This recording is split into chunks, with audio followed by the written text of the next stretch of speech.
Just briefly, I want to let you know what our president has been saying about COVID-19 recently. So you might remember that in recent days, he said with Sean Hannity, they say the death rate is 3.4%, but my hunch is it's much less than 1%. And you know what? A lot of people are just gonna get it. They're gonna be fine. You know, they're gonna stay at home, they're gonna go to work, whatever. They're gonna be fine, it's gonna be cool.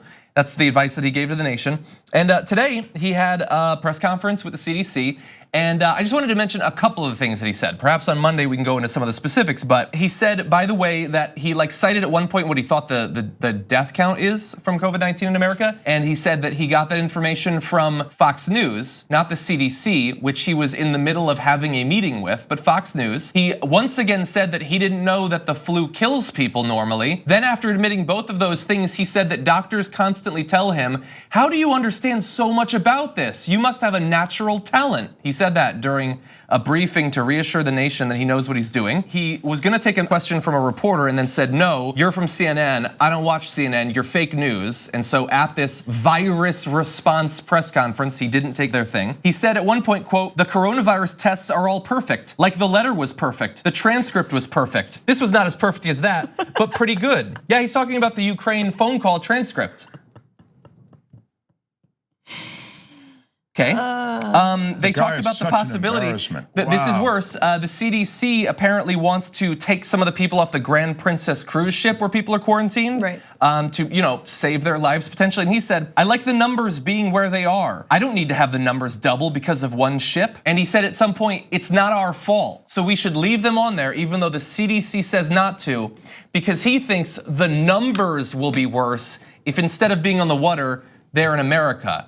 And hey, maybe you have to lose a few passengers, but it's not our fault. We don't need the numbers being worse. Yeah, for him, it's a public relations thing. It's all the message, the public relations associated with this. It really is that singularly one-dimensional for him. Right. Yeah. Everything is about him.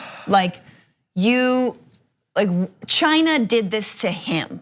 You know what I mean? In his mind, he was like, the Chinese, they're trying to beat us on trade, so they gave me Corona, right? It is just, listen, he is an SOB, I'm sorry. Of course not, I'm sorry. He is that SOB.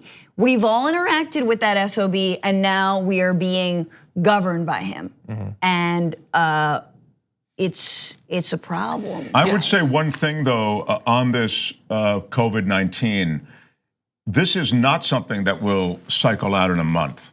And so if you see the US markets continue to tumble, which I think you likely will, I mean, again, if history's a guide, recent history's a guide, and you have all this anxiety about the way the administration's handling it. Now let's talk about things that maybe the TYT audience also has an abiding interest in. There'll be a political price to be paid.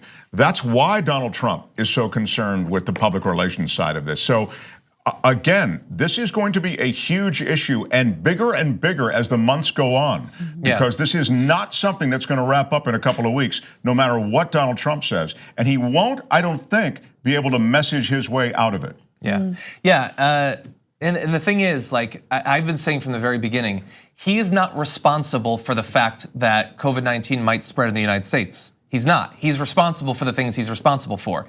And if his lack of interest or knowledge in this, if his desire to protect his reputation at the cost of American lives, if that is the way he goes, then he's responsible for the consequences. And it's one thing when we see him telling Fox News viewers, this is basically just the flu. In some ways worse, in some ways better. Don't worry about it, you can go to work. Where we can say, well, hypothetically, that might lead to some of his fans dying from coronavirus if they get infected. But when he's potentially, let's say that this is a serious dispute between the CDC and Donald Trump, and they say, for public health reasons, people need to get off that cruise ship. And he says, no, I don't like how it'll make the numbers look. If people die so that he can, in his own mind, look a little bit better, then hopefully the last person in this country that thinks that presidential elections are games and that it's fun, it's like football, I got my team and you got your team. No, it's becoming very real for people. And if he is going to pay a price, it should be as a result of him making choices that are inherently selfish and damaging to the American people. And I would just say though, John, some of those details will escape people because there are really low information voters who are making up, I think, the majority of the electorate. But what's clear, and it can be done in various commercials, both on Facebook and in media, the incompetence of the president has to be pointed to. An incompetent president facing a major health crisis who doesn't know what he's doing. That is a simple message. And honestly, it reflects precisely what is going on. So his incompetence and his ignorance on this issue will be weaponized. In addition to it being an ongoing tragedy, it will be weaponized politically, and it could make a big difference in the upcoming election. Yeah. It's a socialist plot to violently take over the healthcare system in this country. Obviously, Corona is a raging communist, originated in China, commie. And even though it's exposing the fact that we would do much better with a Medicare for all system, that proves that it does have a political agenda. So I'm just gonna tie it up in a right-wing bow for you. But I love right-wing bows. Yeah, That's they're great. Yeah. I worry about the future with Donald Trump in charge of a serious national emergency when he is himself a national emergency. Thanks for watching The Young Turks. Really appreciate it. Another way to show support is through YouTube memberships. You'll get to interact with us more. There's live chat emojis, badges. You've got emojis of me, Anna, John, JR. So those are super fun. But you also get playback of our exclusive member-only shows and specials right after they air. So all of that, all you gotta do is click that join button right underneath the video. Thank you.